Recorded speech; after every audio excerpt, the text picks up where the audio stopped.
This is really, it's an honor for me to be able to introduce the person who I'm getting ready to introduce. I spent I spent some time on a webinar with him over a year ago. Okay, probably 2 years ago now, and there's people in your life that you've all heard. There's people that you meet for a reason, right? And there's people that you meet for a season, and this is really somebody who I think epitomizes both.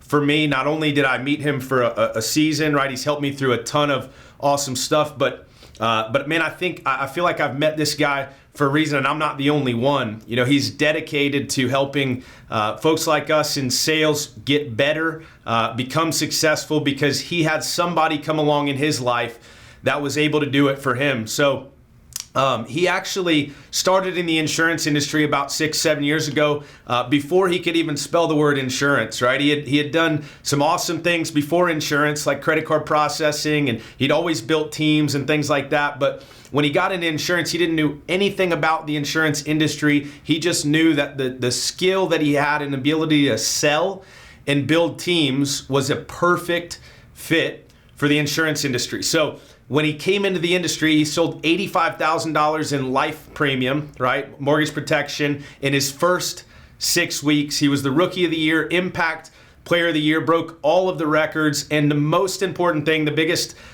thing that I think that we're going to be able to take from this today is that he had 100% close ratio for his first 12 weeks. If you would like to have 100% close ratio, I want to see it in the chat. I want you to go ahead and throw it in the chat if you feel like 100% close ratio would benefit you, right? So I want to bring on my good friend and mentor, somebody that I just hold dearly, and I'm looking forward to him investing in you guys. But before I do, I want to say that I talked him into doing this training for my team, right? Originally, I'm like, man, I'd love to get you on a call with the team.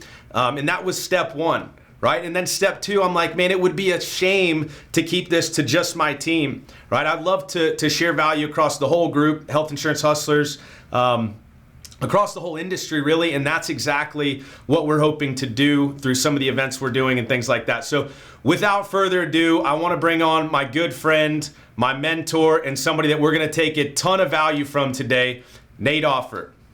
First, best thing ever happened to me. I was in credit card processing. I was sitting down with the vice president of the retailer association. I recorded my phone call with him, and I still got the deal. And it was a 2-hour phone call. And my mentor goes, okay, great.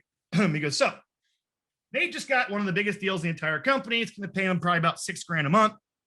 And I wanted to use it as an example to share with you guys exactly what not to do. I was like, what? He goes, so Nate, are you there? Yes, sir. There was no muting of the voice. He hits play. Hi, sir. I just want to tell you thank you for your time. Stop. Thank you for his time. Are you in charge? When was the last time you went to the doctor? And he goes, hey, I really appreciate you coming here. Thank you for your time. Hey, no, sit your ass down. Wait. Doctor's running late. You ready to go? Boom. What can I help you with today? And I was like, okay.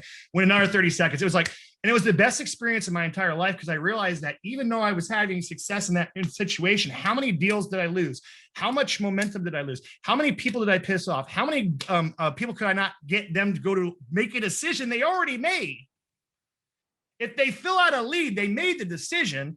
And all I got to get them to do is walk them through a process and a series of questions, asking those questions so they can realize to themselves that what you want them to choose is the best, but not you making them think they want to do that. They feel that they're being sold.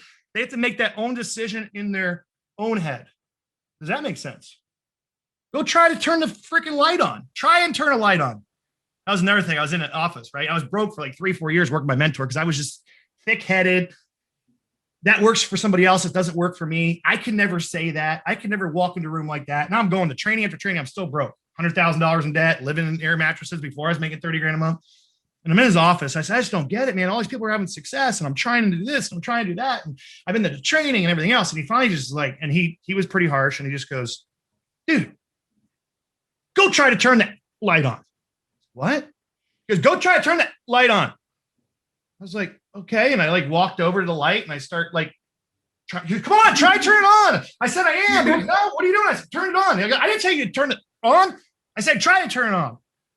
I said, I don't know what you're talking about. He's like, this is what you're trying to do in your life, Nate. You either do it or you don't. You either flip the switch or you leave it off. You're trying to have success. You're trying to become better. You're trying to implement. You have all the information that you need to know in your brain to go do it. And when you go do it, that's how you develop your confidence. Self-confidence has a formula. Self-confidence you develop by keeping promises to oneself. You don't get it because you speak in front of a crowd and they cheer. How many people know very wealthy people that speak in front of crowds and cheer and they commit suicide because they suffer from depression? So we all know that being in front of a crowd and people paying to hear you talk or sing or dance doesn't make you confident and doesn't give you self-confidence, don't we? So what does? Keeping promises to oneself. When you make a decision and you follow through with that decision, you have developed self-confidence.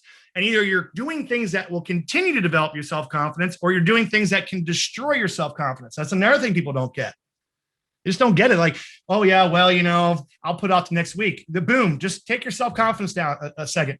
And you can't fake self-confidence. People can feel it. You ever walk into a room and you know that people were talking about you? Come on, fess it up, right? You guys know what I'm talking about? And you just feel it. That's born inside you. It's called the fear of the dog. It's in your brain. It's in your amygdala. It's your fight or flight response, intuition. It's all in there. And you can't fake that with people. So when you have a belief that I know what to do it, right? That fake it till you make it is you're not faking the other person out. You're faking yourself out. Because if I'm acting as if I make $1 million a year, guess what? If you hang up the phone to me, do I care? No, I don't care. If I get a $5,000 chargeback, do I care? I don't care. But if you're making 30 grand a year and you get a $5,000 chargeback, do you care? You shouldn't. Because you're making $1 million a year. It's hard. If getting successful, making $1 million a year was easy, everyone would be doing it.